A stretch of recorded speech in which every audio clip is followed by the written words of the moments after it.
Assalamualaikum warahmatullahi wabarakatuh. Hello, my name is Agni Zaoharotul Huda with my student ID number 12450302007 and I'm come from class 4F.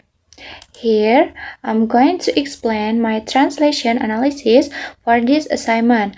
I choose two different types of text. The first one is an informative text, which is a news article about Nadiem Makarim's corruption case. The second one is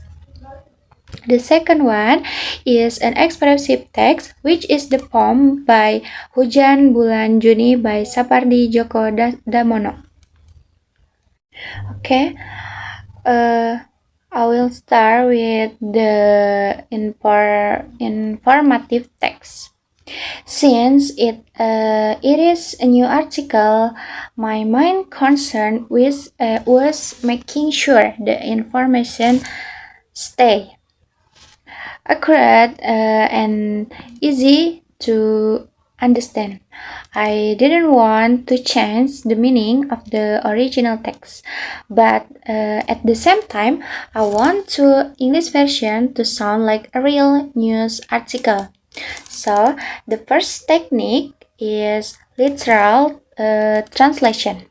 I use this technique because some sentences could be translated directly without making them sound strange in English.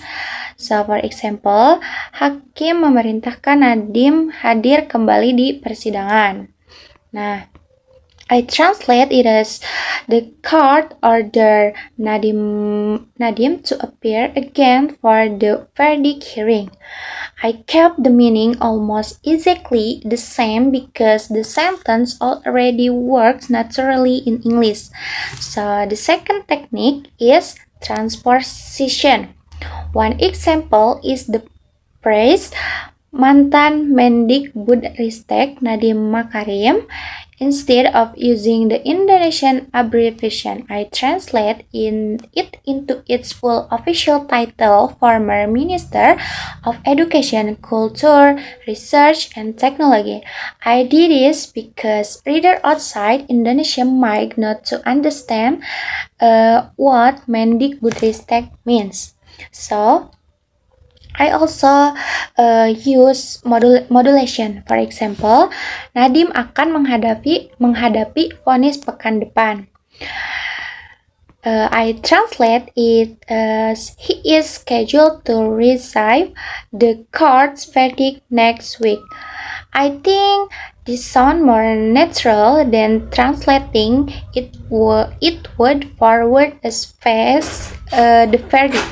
This kind of expression is more common in English news report. I also keep names like Chromebook, Nadiem Makarim, Chrome Device Management. Since they are official names, translating them would not make the text any clearer. From this text, I learned that translating new is not just about changing words into another language, it is also about making the translation clear, accurate, and natural for the target reader. Okay, so the next,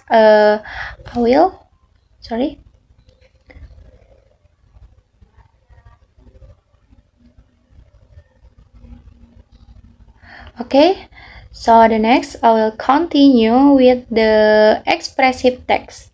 I choose the poem Hujan Bulan Juni because I think it has beautiful imagery and many figurative expression. Compared to the news article, this text was much more challenging because I had to think about both the meaning and the feeling behind each line. So the first technique is literal translation. For example, tak ada yang lebih bijak dari hujan bulan Juni became nothing is wiser than the rain in June. I translate this line almost directly because the meaning can still be understood clearly and the poetic feeling is still here. So the second technique is modulation. For example, dirahasiakannya rintik rindunya. I translate it as it keeps its drop of longing a secret. I didn't translate it word for word because it would sound awkward in English. Instead, I tried to keep the metaphor while making the sentence sound more natural. Okay, so the next I also use transposition. In Indonesian, the sentence starts with a verb, but English needs a subject. That's why I added the word it to represent the rain. Another technique I use is adaptation. For the phrase yang tak terucapkan, I translate it as the unspoken. I choose this because it sounds simple, natural, and still leaves room for readers to interpret its meaningful, just like in the original poem. The hardest part of the translating this poem was the word rindu. I don't think there is one English word that has exactly the same feeling. After thinking about it, I chose the word longing because it expresses deep emotion and still fits the tone of the poem. So another challenge was keeping the personification of the rain. In this poem, the rain is described as if it were a person with feelings. I want English readers to get the same impression, so I tried to choose words that keep the imagery without making the translation sound unnatural. After working on these two texts, I realized that different texts need different approaches. When translating a new article, accuracy is the most important thing. But when translating a poem, it's not only about the meaning, it's also about keeping emotion, imagery, and the writer's style as much as possible. Okay, thank you. That's all from me. Sorry from all my mistake. Thank you.